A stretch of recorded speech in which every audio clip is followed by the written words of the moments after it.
Hello viewers, আপনাদের আজকে একটি টিপস দেখাবো। টিপসটি হলো আপনারা কিভাবে পুকুরে শৈল মাছ চাষ করবেন সেটি আজকে আমরা দেখাবো। এই মাছ যে কোনো পুকুরে চাষ করা সম্ভব। উপযুক্ত পরিবেশ তৈরি করে দিবার জন্য যে পুকুরে শৈল মাছ চাষ করবেন সে পুকুরের কচুরিপানা বা কুমরিলতা থাকতে হবে। শৈল মাছের পুকুরে কচুরিপানা দিলে ভালো হয়। খেয়াল রাখতে হবে পুকুরে যেন কচুরিপানা ভরে না যায়, এজন্য কচুরিপানা পুকুরে 3 ভাগের 1 ভাগ রাখতে হয়। শৈল মাছের পুকুরের চারপাশে কমপক্ষে 5 থেকে 6 ফিট জায়গা উঁচু রাখতে হবে, কারণ বর্ষাকালে পুকুর থেকে মাছ লাফ দিয়ে বের হয়ে যেতে পারে।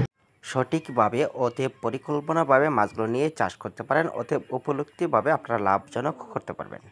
মাছের খাদ্য যদি আপনার প্রতিদিন 2 বার করে ব্যবহার করেন, কচুরিপানা ও দিতে হবে কিছু পরিমাণ। তার মাধ্যমে রয়েছে কচুরিপানারা যাতে বেশি রকম না হয় তার জন্য রয়েছে প্রতিদিনের খাদ্য 2 বার করে ব্যবহার করতে হবে। চাষের এখানে যে টাকিতে মাছগুলো দেখাই দিচ্ছি, মাছগুলো সঠিকভাবে রয়েছে মনে রাখতে হবে। মাছগুলো আপনার সঠিকভাবে জন্য আপনার এই সাইজের মাধ্যমে আপনার করে দিতে পারেন।